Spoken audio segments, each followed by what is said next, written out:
Экономное освещение в поселке Хандыга Тампонского района ведутся работы по установке светодиодного освещения улиц. Ожидается, что энергосберегающие лампы ежегодно будут экономить до 600 тысяч из муниципального бюджета. Тему продолжит Нина Ханарова.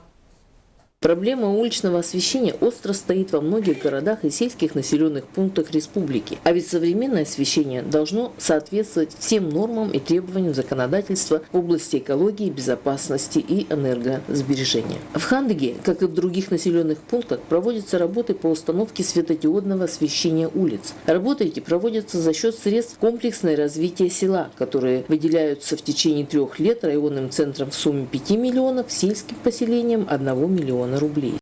Согласно плану мероприятий мы заложили замену освещения в поселке Хандыга. 162 лампы мы заменили на энергосберегающий светодиод. Установка светодиодных ламп должна дать экономии порядка 600 тысяч рублей в год, которые вернутся субсидиями и будут использованы на продолжение работы по освещению улиц, где это необходимо.